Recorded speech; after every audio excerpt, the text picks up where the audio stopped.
The Super Mario 3D All-Stars pack is coming very soon, and I am so excited for it. I already made a video about it, but I honestly think that 3 of the greatest games of all time are worth the $60, regardless of what negligible improvements may or may not be there. I cannot wait for this game, and I pre-ordered it the instant it became available. However, there's one thing that I cannot and will not defend. That is Nintendo's inexplainable decision to artificially limit stock of this game and only sell it between now and March 31st, 2021. Now, I just said that this is an inexplainable thing, and unfortunately, that's not entirely true. There are many different reasons why Nintendo would do this. Some are very malicious reasons, as in for their own financial benefit. Some are slightly more understandable that I'll get into later, but regardless, this is just a poor decision. There's no way to slice it to make this look like a pro-consumer decision. I personally just don't really care, because I was going to get the games regardless, so it doesn't affect me, but it just comes off as kind of slimy to see Nintendo do something like this regardless. So in this video, I'm not going to be defending what Nintendo is doing. Instead, I'm just going to be taking a look at the situation and explaining to you guys my theories on why Nintendo is doing this. Theory number 1, they're trying to artificially limit stock. This is the most widely accepted reason, and to be honest, this one's probably true. They're trying to artificially limit stock so that people feel like they need to buy the game. They're trying to make it seem like you have to buy the game now instead of waiting, because the game will disappear and suddenly not exist anymore. Unfortunately, this leads to tons of scalpers just trying to make a quick buck, and overall, this is just an incredibly shady thing to do. It's a prime example of bandwagon propaganda. Essentially, Nintendo's trying to say, hey, everyone else is buying this game, the game will disappear at this date and you'll never be able to get it again. Might as well get it now because you might regret that later on, and once you regret it, it might be too late. That's the most commonly accepted theory, but I don't think that's entirely the reason. For one, it just goes against what Nintendo has kind of stood for as a company. Sure, they've done some shady stuff before, I'm not gonna deny that. In fact, I'll be one of the first to call them out on it. However, at least in terms of the video game industry, Nintendo is about as pro-consumer as it gets. So an entirely anti-consumer move from this doesn't really make sense just from what we know about the company.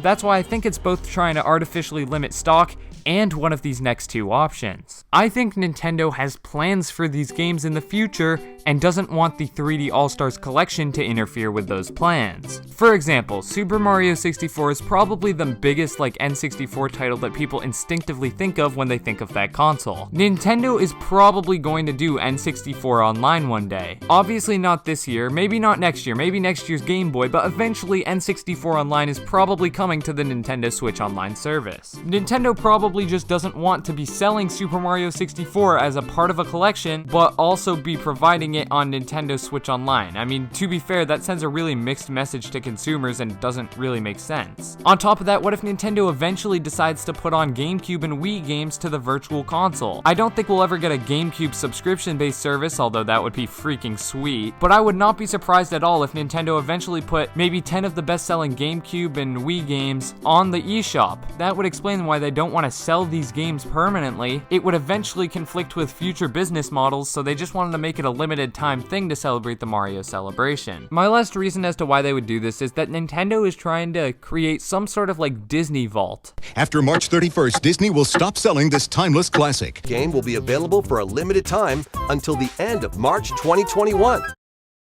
The Disney Vault was kind of a combination of Disney being anti-consumer, along with not wanting to oversaturate the market, all wrapped in a little cute Disney bow so that no one got mad at them. Essentially, for those of you guys who don't remember, or just weren't alive, I guess that's fine too, DVDs and Blu-rays and VHSs of the Disney films wouldn't always be in stores. For example, you couldn't just walk into a store and buy a Disney classic such as Cinderella. There would be a limited time that Disney would offer this film, maybe say 6 months or so, and after that, Cinderella would, quote, be locked in the Disney Vault forever. Now, of course, that wasn't actually the case. Cinderella didn't get deleted forever. Everything would eventually get re-released in the 25th anniversary edition or something. Wait a minute. But the Disney Vault was an incredibly effective sort of scare tactic, if you will, to try and get people to buy now because, hey, you might not know when it's gone. But on top of that, it upped the resale value of these games tremendously and just made a huge market for these Disney old films. That way, when they were re-released again later, there was still still a huge demand for these games. Look at Nintendo right now. If Nintendo just released Mario Bros for the NES for like $5 on the eShop, very few people would buy that, because even if it wasn't on Nintendo Switch Online, you can buy Super Mario Bros. 1 on pretty much any Nintendo console with a working shop. That is not the case for a game like Super Mario Galaxy or Sunshine. Overall, this is what I think Nintendo is doing. It's a combination of them being anti-consumer and just wanting everyone to buy it now before it disappears, along with them not wanting to oversaturate the market. They want these older legacy titles to still hold their value. Just selling Mario Sunshine in this collection infinitely just